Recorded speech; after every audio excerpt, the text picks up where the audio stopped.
Podemos nos sentar, por favor?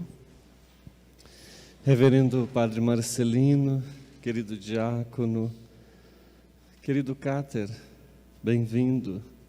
Queridos ministros, irmãos e irmãs aqui presentes, queridas crianças, os que nos acompanham pelas redes sociais, louvado seja nosso Senhor Jesus Cristo. Para sempre seja louvado. Eu fiz 2 testes, não é Covid não, viu? É gripe mesmo. Queridos irmãos e irmãs, nós estamos celebrando a semana de oração pela unidade dos cristãos. Sempre esta semana da novena ao Divino Espírito Santo, a igreja coloca esta intenção pela unidade dos cristãos, pela unidade dentro da igreja, mas também pela unidade fora da igreja, entre os cristãos, para que os cristãos possam dar testemunho. Porque se nós que nos dizemos cristãos não amarmos, qual é o testemunho que a gente dá? Porque o mundo não conheceu a Deus e por isso não é capaz de amar. Mas nós dizemos que conhecemos a Deus. E aquele que diz que ama a Deus a quem não vê, mas não ama o seu irmão a quem vê, este é um mentiroso. Então é bem propício celebrarmos a novena de São João Evangelista, nesta semana que celebramos a novena ao Espírito Santo, que é o amor entre o Pai e o Filho. E foi João quem nos disse que Deus é amor, não é? A nossa novena tem como tema, eis que eu vos dou, este é o meu mandamento, amai-vos uns aos outros, amai-vos uns aos outros como eu vos amei. Então, como foi que Deus nos amou? Primeiro lugar, está lá em 1 João, capítulo 4, versículo 10. Ele nos amou por primeiro. Ele nos amou por primeiro. Então, a nossa tarefa também é amar, não esperar o outro pedir desculpas, mas eu ir lá e pedir desculpas. Não é esperar alguém dizer, meu familiar que me ama, mas eu ir lá e dizer que eu amo. Deus fez isso conosco, por primeiro. E nós apenas escutamos e correspondemos. Alguém tem que amar por primeiro, sabe por quê? Olha o que é que acontece quando ninguém ama. Talvez vocês já ouviram isso, mas é bom que encaixa. O diabo estava passando pelo mundo, passou perto de uma árvore e tinha um burro amarrado. Ele foi lá e puxou a corda, soltou o burro, soltou e vazou. Aí esse burro foi na horta de uma vizinha lá da chácara e comeu a horta dela. A hora que ela viu o burro lá comer na horta dela, o que é que ela fez? Pegou uma espingarda, deu um tiro no burro e matou o burro.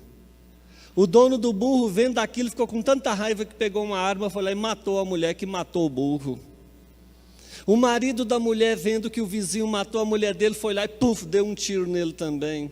Os filhos do dono do burro, vendo, ou seja, todo mundo que estava ali morreu, um matando o outro.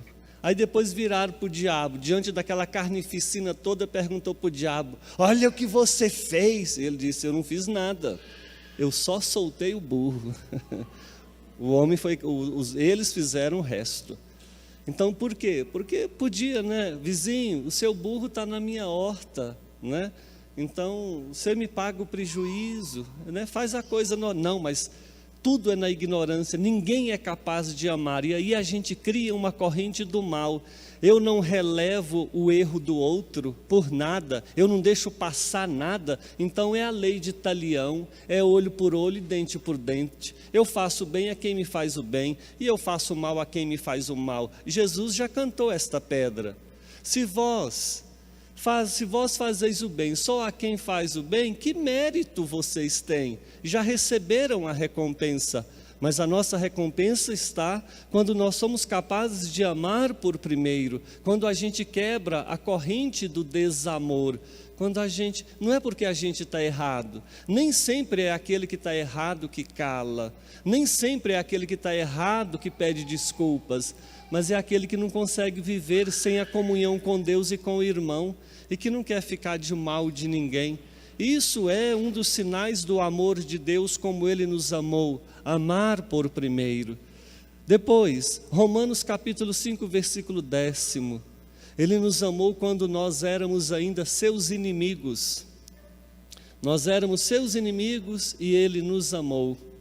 Hoje, nós celebramos a memória de São Marcelino e São Pedro. Eu falei, não posso deixar passar, né?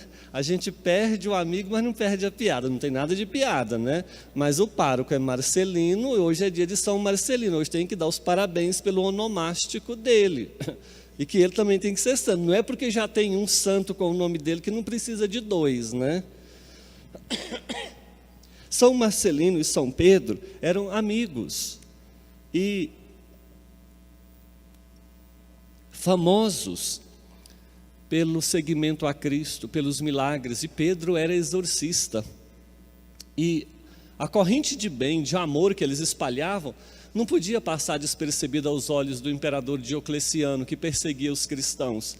Então logo quando soube de que tudo que eles faziam em nome de Jesus, propagando a fé aos cristãos, jogou-os no cárcere, e ali, com sofrimentos e flagelações, eles cantavam e louvavam a Deus com uma paciência firme, cujos guardas ficavam espantados, como ficaram com Pedro, como ficaram com Paulo, que a gente está vendo nas leituras nesses dias, ficaram espantados pelo testemunho que eles davam, de que não obstante tanto sofrimento e tanta dor, cantavam louvores a Deus. E um dia eles viram o chefe do presídio sentado de cabeça baixa. Estava um dia diferente. Então eles, na ousadia do prisioneiro, chegou e perguntou, né? Senhor, por que estáis aí triste de cabeça baixa? Né? E então ele foi falar da tristeza dele, né? Falar que a filha dele estava como que possuída por um demônio, que estava lá, ninguém controlava e não sabia o que podiam fazer. E aí então São Marcelino e São Pedro começaram a anunciar Jesus Cristo para eles e falar das maravilhas que Jesus já tinha feito na vida de tantas pessoas e como ele tinha libertado as pessoas das escravidões e também de demônios. E contou que ele morreu, mas que ele ressuscitou e estava vivo. Ele achou aquilo impossível, que era coisa de fantasia, ficou assustado com aquilo, mas não deu nada. Naquela noite, Deus os libertou da prisão, os dois, e eles se dirigiram à casa de Artemis. Artemis era o chefe dos guardas, e então chegou lá e falou, nós viemos aqui para libertar a sua filha. Como vocês estão aqui? Depois te contamos, deixe-nos. Foi lá, rezou, Pedro, exorcista, né? Rezou, libertou a menina e o Artemis se converteu. Claro, né? A esposa dele chegou e falou para ele, como podemos negar, sendo que nós agora vimos e ouvimos, e o nome da esposa não podia ser outro, Cândida, olha, Cândida, né? Então não podia ser outra esposa, e eles se converteram e também toda a família, né?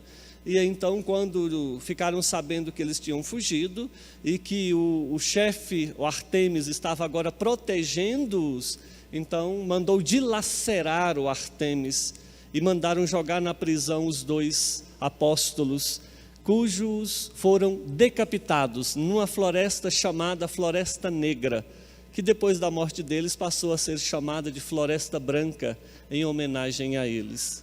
Então olha, aquele era o chefe do presídio que estava lá maltratando eles, e Marcelino e Pedro, vendo ele triste, às vezes podia dizer assim, isso mesmo, seu miserável, tomara que morra na sua amargura, sua filha está com demônio, tomara que esteja com 7, né? Porque você está falando, não fizeram isso, podemos ajudar, né? Era inimigo, Deus fez isso conosco, nos amou quando nós éramos os seus inimigos, de maneira que também esse é o amor com que Ele nos ama, por isso que Ele fala, amai-vos uns aos outros, só que tem gente que tem um jeito estranho de amar, né?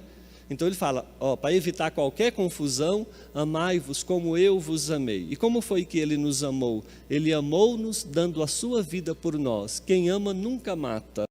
Quem ama sempre está pronto a dar a vida. E depois vamos lá para João capítulo 13, versículo 1.